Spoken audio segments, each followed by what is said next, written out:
Who should the 49ers be targeting at the trade deadline? Should they be targeting anybody? Biggest needs, and we've got some injury reports now. A little bit of bad news on the injury report. Getting ready for Monday Night Football coming up on Locked On 49ers. You are Locked On 49ers, your daily San Francisco 49ers podcast, part of the Locked On Podcast Network, your team every day.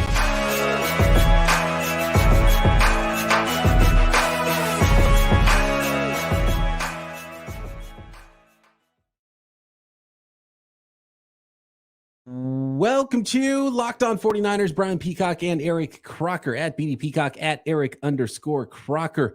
Thanks so much, everybody, for making us your first listen here on the Locked On Podcast Network, your team every day. Big ups to all the everydayers out there. Make sure you are subscribed on YouTube and everywhere you get your podcast so you can tune into us doing this daily San Francisco 49ers podcast. Today's episode of Locked On 49ers is brought to you by PrizePicks, the easiest and most exciting way to play daily fantasy sports. Go to prizepicks.com/LockedOnNFL and use code, all lowercase, LockedOnNFL for a first deposit match up to $100. All right, Croc, let's start with identifying potential positions of need for the 49ers before the trade deadline. If they were starting to look for going shopping, what's on the shopping list for John Lynch? And there's been some rumors and some reports that maybe there's been some calls made and some rumors and reports about some players, some teams that could be making guys available via trade. The 49ers have a pretty stocked roster, and it's hard to look at the 49ers roster and say, man, there's a big hole here that the 49ers have to fill in the trade market. But if you're looking at the 49ers roster objectively, where do you think the 49ers could go shopping? Well, I think ideally you would like to kind of really address like the trenches, right? Offensive line, defensive line. Obviously, they already went D-line. I think the hardest thing is everybody wants a right tackle. Have you ever seen a right tackle be traded midseason? Can you recall a time where that happened?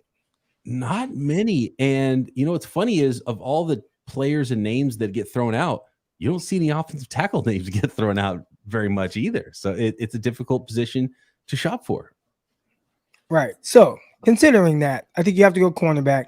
I like the group that the 49ers have. Don't love it, but I do think there's some ways to where you could potentially love it.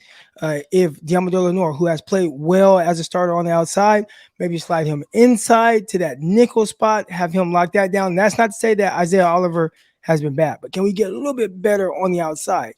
And I like the cover art that you used for this episode. You had a guy by the name of Jaycee Horn.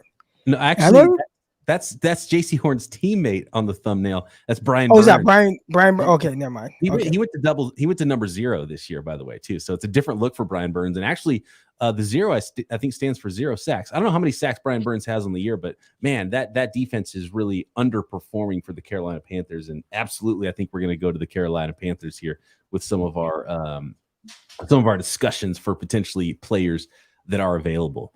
If we're power ranking the positions, then would you put corner over offensive line? No, I think offensive line would come first. I just don't think that's possible. I've just never seen it.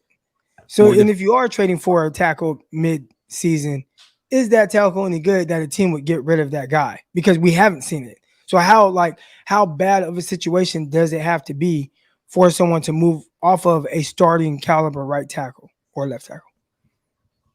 Well, let's start at offensive tackle then. And maybe we'll even get into some positions that maybe don't look like the biggest needs, but there's players available that we should potentially talk about here. And we're already seeing some names jump up, and a lot of the names I'm seeing I've got on my list, and we're going to go through a lot of the ones that I think are going to be available. And if we don't hit them, let me know in the chat, and we'll hit all the names I think today that could be available, that are rumored to be available at the NFL trade deadline as October gets wrapped up. Hey, real quick, Peacock. Brian Burns, 4 sacks on the season so far. 4 sacks. Okay, so that's not bad. They're really that was the side of the defense that was supposed to be good for the Panthers while they're developing a young quarterback, and their defense hasn't been good either. Brian Burns is a stud. I can't. Let's start there. Actually, let's start because people keep throwing Brian Burns out there. Chase Young potentially could be someone that's available that maybe the Washington Commanders aren't going to sign long term. Danielle Hunter, we're going to see this weekend, or we're going to see on Monday Night Football against the Minnesota Vikings. He's a player that had some weirdness going on in the offseason. We talked about him potentially being available then, and he could potentially be available now. But the 49ers already made the move for Randy Gregory, and Randy Gregory looks pretty good in his debut for the 49ers last week. I'm not sure if that's where the 49ers will want to go, and I'm not sure if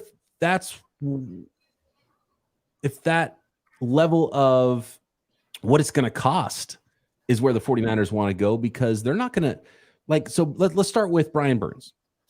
If you're trading for Brian Burns, it's costing you a first. They're probably asking 2 firsts. Maybe you get that down to a first and a second, maybe even a first and a third. And on the surface, he's worth a first and a third, but then you got to pay him too. Niners aren't going to pay him and Bosa. It's just not going to happen. So if you're trading for someone like Brian Burns, I don't know what the strategy is unless you're going to try to flip him again in the offseason, because I don't think there's any way they're going to be able to sign a guy like that, because he's going to command a massive contract. Yeah, I mean, he's going to want upwards of what, not Nick Bosa, because he hasn't had that type of production, but he is that caliber of player. And I don't even think the Carolina Panthers or any team in the NFC would want to make the 49ers that much better. Like, you can't give the 49ers, and you wouldn't be, technically giving them because you have to get capital, but you don't want to make it like you're the reason why the 49ers have Nick Bosa and Brian Burns on the same defense. So because of the financial aspect of it and just what they would have to give up, I'd say that's probably a no. Yeah, I mean, I think Brian, as awesome as it would be, and I love Brian Burns and loved him as a prospect coming out of Florida State, as phenomenal and as fun as that would be to watch, I just think that's pretty pie in the sky to think the 49ers would make a move like that. But the 49ers, I can't put anything past them. John Lynch, Kyle Shanahan, they're aggressive. I think this is going to be an all-in team. And so I won't be shocked if they make some moves, and even some big moves at the trade deadline here, like they did last year with Christian McCaffrey. Like, this is a window, 2023, 2024. They're trying to win a Super Bowl. They're not trying to lose in the NFC Championship game again. I do want to talk about his teammate, because I kind of brought him up and you're like, no, that's not Jaycee Horn in the picture. That's actually Brian Burns. But can we talk about Jaycee Horn for a second? I think he's someone, if you're shooting for a high talent, high caliber type of prospect and be able to get him for a little bit on the lower side, the start to Jaycee Horn's career hasn't gone as planned, but not because he can't play. Like, when he's on the field, he's good. He's had issues staying healthy. So if you want that type of guy and try to get him on the outside, this is the time to get him, because he'll never be as low as he is today in the sense of what you would have to give up to get him. And what you're also paying for is the rights to have a guy on the 5th-year option, a big-time caliber guy to be able to play on the outside. Eventually, after a while, if you do have to pay him, you can let go of Travarius Ward, who I think after this season you technically can let him go, but you all definitely can let him go past this season when you would have to eventually sign a Jaycee Horn. A team like Carolina Panthers, we brought up Brian Burns, but at some point they'll kind of enter that fire sale territory.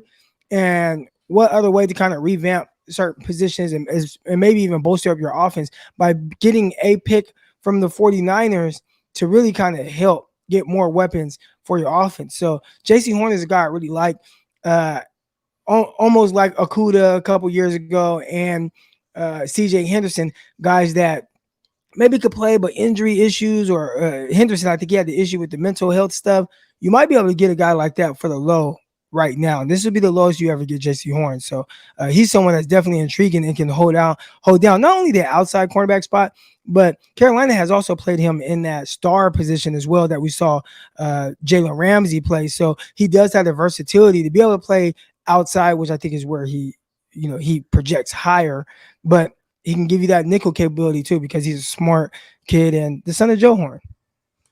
I love Jaycee Horn. I have Jaycee Horn number 1 in my power rankings for players the 49ers could potentially trade for if he's available. He's still on his rookie contract. The 5th-year option would be somewhat pricey for a first-round player, but not crazy for a starting level cornerback if he's healthy. And that's been his problem. His health has dogged him both as his rookie year, missed all of his rookie year, and then now he's missed a lot of his 3rd year, but he was good in his 2nd year. Who was his coach in his 2nd year in Carolina? It was Steve Wilkes, the 49ers' current defensive coordinator. So I love the fit for Jaycee Horn. I think the 49ers are fine at cornerback, but it's a it's a slippery slope. You have one injury, and then all of a sudden you're going to see a lot of Ambry Thomas. You're going to see, I don't know what's going on with Darrell Luter, the rookie. It looks more and more like he's just going to have a full-on red shirt this year. And so it would help. It would not only help how good the starting unit is, but it would also help that depth. So if there are any injuries, now you have coverage going forward into the end of the season and into the playoffs. So I love Jaycee Horn. For me, he's number one. I think he makes the most sense. The high-level player you could potentially get, still has some years of control, so and probably won't cost a crazy amount. And the Carolina Panthers have to figure out this year if they're going to pick up that fifth-year option. And he's been hurt so much. He's probably a player right now. If they had to make that decision today, they would probably not pick up his fifth-year option because they've only seen 1 year out of 3 really of Jaycee Horn. So that's a really would you give up would you give up a second-round pick for him? I think that's probably where it would be. Second-round pick. I think 49ers would say no. I think I would say no to a first-round pick. I think a third would not get it done because it's going to be a late third unless there's some conditions or maybe a couple picks involved instead of just one pick. I think what looks like it's going to be a late 2 from the 49ers, I think is probably right. And I think that would be worth it for the difference that someone like Jaycee Horn could make. And he's not just a rental. He could be around next year and potentially into the future as well, if he can stay healthy. I don't like the injury thing. The Niners have a deep history of injury bug, which I don't like. And that's the big knock, but maybe that is the reason he would be available for you anyway. All right, more cornerbacks, ton more players here to get to in our trade deadline targets. And we're going to talk injury report as well for the 49ers. Getting ready for Monday Night Football next. Today's episode of Locked On 49ers is brought to you by Jase Medical and the Jase Case. There's a ton of uncertainty right now in the world today, and it's important to be prepared. And it's always important to be prepared when there are potential natural disasters. We've seen fires in Hawaii. We've been through pandemics. If you're in a certain area of the country, hurricanes and tornadoes, earthquakes over here out west. Maybe you just have special needs for you or your family, and you are on vacation, or you're in a place that potentially you could not have contact with the outside world for a time and might need emergency medication. That's where the Jase Case comes in. The Jase Case is a personalized emergency medication kit that contains 5 essential antibiotics that treat the most common and deadly bacterial infections. You can also customize your case and add additional life-saving medications based on your unique needs. Jase Medical now offers all that customability for you and your family's unique and special needs, and Jase takes care of everything that you need, from the diagnosis and the ongoing care and the delivery of these medications. So go to jasemedical.com and enter code LOCKEDON at checkout for $20 discount on your order. That's promo code LOCKEDON at jasemedical.com. Jase, Jase, medical.com. If you ever hear us talking about our betting lines here on Locked On 49ers or anywhere on the Locked On Podcast Network, those lines come from our friends at FanDuel. And you can snap into action right now this NFL season with FanDuel, whether it's betting on the 49ers on Monday Night Football, betting on the 49ers to win the Super Bowl, tons of spreads, player props, over-unders, year-long bets. There's going to be draft props showing up at FanDuel. There already are actually at FanDuel, because right now new customers get $200 in bonus bets to bet on all of those things, guaranteed when you place a $5 bet. Again, new customers, it's $200 in bonus bets, win or lose on that first $5 bet. So if you've been thinking about giving FanDuel a try, there's no better time than right now to get in on that action. And not just NFL football. We're talking college football, playoff baseball, NBA, NHL seasons getting going, snooker, car racing, MMA, boxing, you name it, you can find it at FanDuel and have tons of fun. And I mean, you can get in the weeds. There's so many different ways to bet on NFL football and your San Francisco 49ers, including building your own parlays, which I find very, very fun and thrilling. So go to FanDuel.com/LockedOn. Again, that is FanDuel.com/LockedOn to get those 200 in bonus bets. FanDuel, official partner of the NFL. Okay, we've gone through the Carolina Panthers. The other name with the Panthers, Jeremy Chin, I've seen thrown out there. He's got a more significant injury now. He's out for another 5 weeks. Not a player that you'd be able to pass physical in the next couple of weeks and get in And really, I think Jeremy Chin is not a great fit for the 49ers. And the way they're treating him, and who knows, maybe you could get him on the cheap and stash him on IR for a little while, and maybe Steve Wilkes loves him, but he's kind of a tweener safety linebacker, and he's been playing some in the slot, but he hasn't played a lot of snaps either. And I don't think he's the type of cover guy that you want in the slot. So to me, he's more of a tweener than a really versatile guy that you want at any one of those positions, probably more of a strong safety. Winners have Hufanga. I don't think that's much of a need unless he would come very cheap for the San Francisco 49ers. So I'm going to take Jeremy Chin off the list. I'm going to take Burns off the list because I just don't think it's very likely that the 49ers go that big for that position right now. So Jaycee Horn, number one with a bullet. How about Jaylon Johnson, the cornerback from Chicago? Croc. The reason I like Jaycee Horn more than Jaylon Johnson is because I think the upside is better. He's under control for next year, whereas Jaylon Johnson is not. And so Jaylon Johnson would either be a rental or you have to re-up him at the end of the season. Jaylon Johnson might cost less, but I don't think he would cost that much less. I think the Bears would ask quite a bit for Jaylon Johnson, who's a really good player. Real quick, go back to the safety position. You talked about Jeremy Chin. 49ers kind of have a guy who's not a tweener, but we haven't really seen a whole lot of him. When Jair Brown, I watched him on special teams flash and do some really good things. Haven't quite seen him actually play on the field defensively or get any real meaningful snaps. So we'll continue to keep an eye on that as we move forward. But as far as the cornerback position goes, and you talked about Jaylon Johnson, this is a guy out of Utah who I think really kind of makes a lot of sense because you don't have that control moving forward. Like those are typically the guys where, a team like the Chicago Bears say, hey, man, can we get a third round pick for Jaylon Johnson right now? And the 49ers say, all right, we'll throw you a third like we did for Emmanuel Sanders to be able to use this guy as a rental to hopefully catapult us over the top. I truly believe that the 49ers ideally would like to have Lenoir in the slot and have a true outside guy. And that's not to say that Lenoir hasn't been playing well. I put out a couple of all 22 clips where I felt like, hey, man, this dude doing a good job of reading receivers down, being patient, making big-time plays. He's had 3 game-changing plays, 2 interceptions by him, another one where he forced a pick by, I think it was Fred Warner that ended up picking the ball off. And he did all that from the outside. So he is playing well. But if you could solidify that position by getting a guy like Jaylon Johnson, who has really been a versatile corner at Utah. They had him at press. They had him in the off coverage. They had him playing a lot of quarters.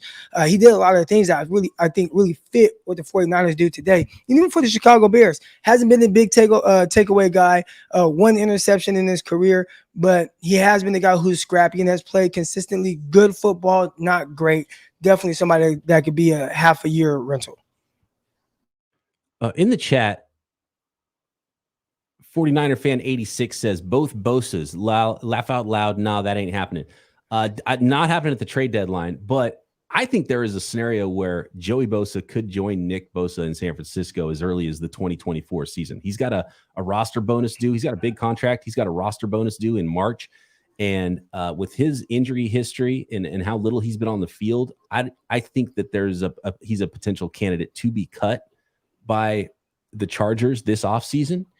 And if that happened, would he take a little bit of a sweetheart deal? The Bosas aren't much for taking pay cuts, but would he take a little less to come play with his brother in San Francisco? I think you put a pin in that one for 2024, but I don't think it's outrageous. I think that could possibly happen in the future. Trade deadline, no. I got my big brother right here, and we always loved playing with each other we like to play on the same team with each other when we were kids growing up. And so much so, a lot of people are like, oh, they didn't want to – remember, they didn't want us on the same team most of the time in the neighborhood. But I want to ask my brother if he would take a pay cut. If I was playing for the 49ers and we had the opportunity to play with each other on the same team, would you take a pay cut to come play with your little brother? I mean, it would depend on the situation and where I'm at in my career. Okay. So who are you referring to? Bosa. I would say he would. My brother said he thinks that Bosa might, because he's already made a lot of money. And I don't know if even going into the NFL, their dad played in the NFL. I think their uncle-in-law played in the NFL, and obviously, like, Nick has a lot of money, so money might not be the deciding factor for those guys. Yes, they want to get paid for what they do, and they are definitely businessmen. But playing with your brother, I mean, that's got to be really fun. We've seen it with like the McCourty twins; they got to play on the same team. Watt There's a fullback on the Steelers as well as TJ Watt.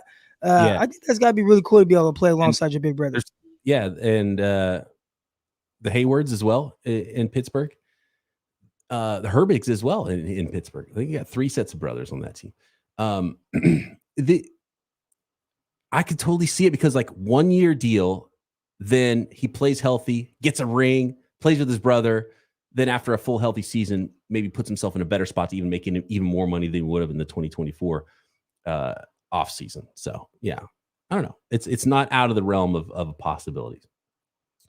Going back to, I did want to say one thing that I kind of left out, a little piece of information here. Jaylon Johnson and Deebo Lenore have the same agent. So, and both guys are in the last year of their contract. So I don't know how that potentially kind of changes things for the guys. That's what I feel like. Deebo Lenore, this is year 3 though, not year 4. This should be year 3 for Demo. That was 20. Yeah, so he'll have 1 more year. Yeah, but they do have the same agent. Yeah, he and Hufanga both are in year 3 of their rookie contracts. Let's go to the Denver Broncos next. Croc, I got a guy out in Atlanta that I think would be a real nice fit that not a lot of people are talking about. I brought him up on the show, and it sounds like did see a report that Cordarrelle Patterson could be available. And you think, why would the 49ers need Cordarrelle Patterson? We'll get into that next. Today's episode of Locked On 49ers is brought to you by PrizePicks, daily fantasy made easy, and daily fantasy made so much fun. With PrizePicks, you can win up to 25 times your money this football season while you're having all that fun. And it could not be simpler. You just pick 2 or more players, and then you select either more or less than their PrizePicks projected stats and place that entry and test your skills on that PrizePicks this football season in it's one of the most exciting ways you can, and turning that $10, say, into $250 with just a few taps. Really simple. Make your picks in less than 60 seconds. You can, for example, a bounce back game for Brock Purdy going off. No rain coming down in the dome in Minnesota. So I might take the more than on Brock Purdy. I think it's going to be a Brock Purdy game plan on Monday Night Football, more than on his passing yards. And very special policy that PrizePicks has is the reboot policy. Entries that stay in play even if one of your players gets injured. So for NFL games and college football top 25 matchups, and nobody else is doing this, if you have a player who exits the game in the first half, does not return in the second half, that player is rebooted. PrizePicks is the only daily fantasy sports platform with that injury insurance. Just go to prizepicks.com/LockedOnNFL. Download the app, use our code LockedOnNFL for a first deposit match up to $100. Again, that is prizepicks.com/LockedOnNFL, code LockedOnNFL for a first deposit match up to $100. And when you're sitting there, Thursday Night Football coming up this evening. We've got a full slate of games, well, minus a few teams on bye. We got a nice slate of games on Sunday, and of course the 49ers on Monday Night Football, and there's no better time than to utilize DoorDash when you're watching your team on Monday Night Football.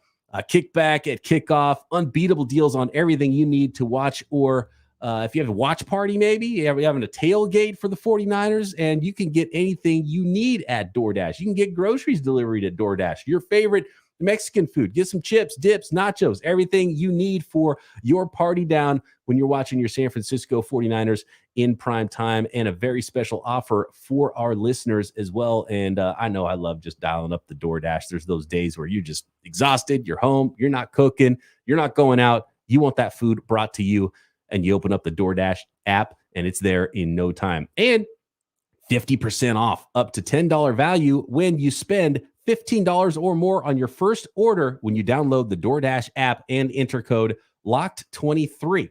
Subject to change. Terms apply. Don't forget, that is code LOCKED23 for 50% off up to $10 value on your first order when you download the DoorDash app and spend $15 or more. Subject to change. Terms apply. Okay. How about the Denver Broncos? There's one offensive tackle name that I've seen potentially on the market. That's Garrett Bowles from the Denver Broncos. Been somewhat disappointing as of late for that team. He's a veteran player, though. Has all the length you're looking for in an offensive tackle. Garrett Bowles Yay or nay? And I'll also throw another name out there who's not on the trade market, but Lyle Collins is still out there. And once he's ready to pass a physical, I feel like I might go that route rather than trying to trade for a guy like Garrett Bowles potentially. I would go the route of Lyle Collins if he's healthy. And this is a guy who, for the Dallas Cowboys, had to play multiple positions, right? So you kind of get that positional flexibility that not just the 49ers like, but all teams around the league like a guy that could play tackle as well as play guard. And at times he had to fill in. I want to say left tackle for you guys, right, BJ? Yeah.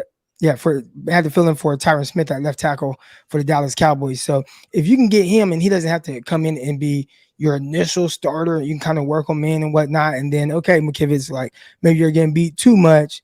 Then you can put him in that right tackle or up. Okay, let's go, Spencer Burford. Like you're getting beat too much. Then you can put him in that right guard. I think he'd be able to fit right in. How about wide receiver from Denver? Jerry Jeudy. I know Steve Smith would say no. What does Eric Crocker say to Jerry Jeudy? Or what about Cortland Sutton? Well, I definitely like the thought of Jerry Jeudy. This was a guy that 49er fans were clamoring for during that 2020 draft. Obviously, the 49ers got Brandon Ayuk, and most people are really happy with that. Jeudy has been fairly productive, but it's kind of dropped off this year. Not sure what's going on with Russell Wilson. I say the bigger issue with Jerry Jeudy is you can't play for Kyle Shanahan if you're not blocking, if you're not that physical guy, if you don't have that mean streak. And Kyle doesn't care about how big you are. It just matters about how physical you can be at the contact point. And I'm not sure Jerry Jeudy has ever been that guy. When you evaluate the tape of him coming out of college, he had 9 drops. And if you watch them, they weren't just drops with guys just, oh, the ball just hit my hands, I just dropped it. It was when people were around him, and he really struggled with that. Just the thought of even that contact, let alone having to block somebody. I saw him Ole some blocks. So I don't think he would work because I don't think he's physical enough to play for Kyle Shanahan. Yeah, I totally agree.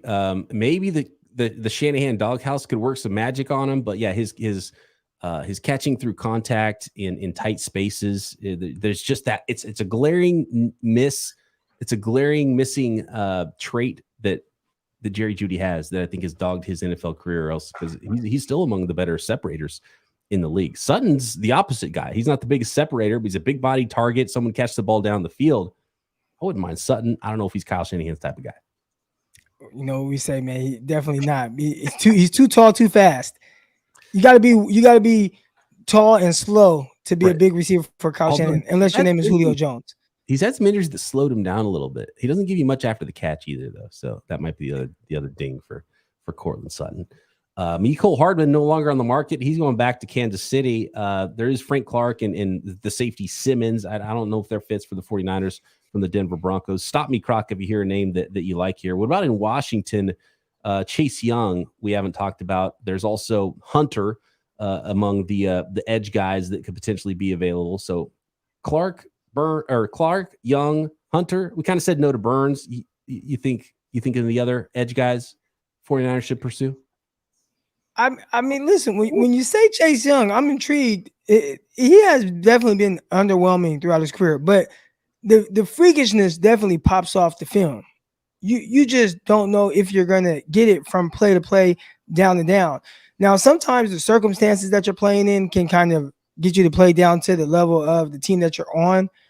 And, ideally it's like, well, if you're like that, then I don't want you. But he is someone that, you get with the 49ers and you put him on that type of team. I felt like some years ago, like that was Seattle, where if there was a guy and he was kind of weird on defense and maybe you put him on that defense with the Legion of Boom and all those guys, all of a sudden he just turns into a monster. I'm like, gosh, they keep getting these guys that are just killing everybody. How do they keep getting them? I feel like that could be Chase Young on the 49ers right now because of just how fast they play, how physical they play. And, I think Randy Gregory might close the door on the 49ers, bringing in a defensive end, especially a long-term guy. But I would not be opposed to just adding more talent because all that would make it you be able to do is just do more. Have a different type of speed rush package where, you can have Gregory, Chase Young, Nick Bosa on the field at the same time. That might be a little too much wishful thinking, though. Last one I have down here is a name that's been thrown out around a lot from the Cardinals, an interdivision trade, Zach Ertz. I like that. And I was I was talking one time. I'm like, who is the 49ers tight end 2? And you'll get answers like Kyle Juszczyk because it feels like maybe he is the tight end 2. But I think that's kind of a problem right now. The usage for George Kittle has been weird, to say the least. And I think really dang near irresponsible of Kyle, especially in the game where you lose to the Cleveland Browns and when your best players, when you're missing Christian McCaffrey and you're missing Deebo Samuel. Like, how does George Kittle walk away from that game and only have 2 targets like that, and you lose? That's when you need a little Terrell Owens in you. Terrell Owens wouldn't have stood for that. Like, there's no way you're going to lose a game. You're losing. The offense is stagnant, and you had 2 targets. Like, he would sound off. I wish George Kittle would have sounded off against Kyle. Like, Kyle, what are we doing? Come on, give me the ball here so I can help us here. But adding another tight end to that mix, I don't know how many passes or balls will be able to go around for an Ertz, who I think right now is doing well in Arizona. But he definitely could really solidify that tight end 2 that the 49ers are clearly looking for. And it is Kamlu 2, not going to be him as a rookie. And Braden Willis, I mean, he not active at the time. Like, it's not going to be him. All right. I like it. I think Zach Ertz slides into the top 5 here. And the other one, actually, there's one more that I forgot to mention so far. So it is Cordarrelle Patterson, 49er, or the Atlanta Falcons running back Cordarrelle Patterson. Former wide receiver turned running back. Sound familiar, Croc? Wide back, right? There's not that many guys with that skill set in the NFL. And seeing right now, by the way, Christian McCaffrey not at practice Thursday. Deebo Samuel, the wide back, not at practice Thursday for the 49ers. Trent Williams also missing practice. Again, it's a little bit later, so usually Thursday is not a good sign if people aren't practicing, but it's a Monday night game, so this is the first real practice of the week for the 49ers. So we'll monitor that over the weekend. We'll go live again before Monday Night Football, have some keys to victory, and have a final injury report on those guys. So bad news there. Also, to wrap up the injury portion of this, Croc, Dre Greenlaw, he was out last week. He's still not practicing. Aaron Banks not practicing with an ankle injury he suffered last week. And then Isaiah Oliver has a knee issue. So kind of looking at the whole cornerback market again, he's been limited in practice on Thursday. So that's the injury report. Elijah Mitchell is full go with his knee injury so far this week. But with those running back injuries, Croc, Cordarrelle Patterson could be had on the very cheap. I think he's gotten like 6 touches this year. He started the season injured, so he's only been active, I think, for a week or 2. But man, just to give you a little bit more coverage with all the injuries that could potentially happen at running back, because after 2 more weeks, there's no trade market anymore. Cordarrelle Patterson on the cheap. What do you think? I don't know what's going on with him and getting touches. I thought like last year and definitely the year before that he was a guy that they looked to get the ball to. If not for anything else, he's definitely a legit return guy. So kick return, punt return, like he's special. And I think for the 49ers, a team that we expect to be going far in the playoffs, like any edge you can get, you go and you grab that. And he's a game changer. And I could just see it right now. Think back to Percy Harvin. I don't want to say Percy Harvin. Matter of fact, I saw some people having a discussion about Percy Harvin versus Deebo Samuel and saying, how is this even a conversation? It's Percy Harvin over Deebo from an ability standpoint. That was interesting. But Percy Harvin, when he went to the Seahawks, a guy who was dealing with the migraines and the headaches, what did he do? Didn't have a really big role offensively for Seattle, but in the Super Bowl, he returned one to the crib, a kickoff return. So Cordarrelle Patterson, maybe he's kind of that extra guy if Deebo is banged up or isn't playing, but definitely a guy who at any point can impact the game as a return guy. One of the best that we've ever seen. Yeah, and it's depth. We're talking depth here. If there's an injury to Ray, if there's injuries to Deebo, we've already got injuries right now to Deebo and Christian McCaffrey. You still have a running back that can do some things out of the backfield and give you some of the looks that there's not many guys on the roster that can give you some of those looks like Christian McCaffrey and Deebo can. So depth-wise is why Cordarrelle Patterson is an interesting name to me. And there's some other big name running backs that could become available that, unless there's something catastrophic that happens the next week with Christian McCaffrey, knock on wood, I don't think anything like that would be happening. So I think those are all the names. We've covered them all here. Some bad news with the injury report, but I think it's not that bad of news since it's the first practice here on a Thursday. It feels late in the week for Deebo, McCaffrey, Trent Williams to not be practicing, but remember, it's Monday Night Football. So we'll monitor that Friday practice, Saturday, and hopefully those guys will get going, and they're listed day to day. We'll see if they're on the field for the San Francisco 49ers. Let us know what players you would have in your top targets at the trade deadline. Jaycee Horn 1, Jaylon Johnson 2, Cordarrelle, Ertz. Who else? Do we have somebody that you like in a top 5? I think that's about it. Yeah, that's about it. That'll work. Yeah. Really like Jaycee Horn. Right now, he'll be as cheap as you'll ever be able to get him. That'd be nice. I like that one. I like that one a lot. All right. Let us know at BD Peacock, at Eric_Crocker, or in the YouTube comments. Make sure you're subscribed up on YouTube and everywhere you get your podcasts. Croc and I back tomorrow as we do it we'll be back Monday is when we'll be back with another live show, Keys to Victory, to get you ready for that Monday night football game pregame. Talk to you then right here. Locked On 49ers.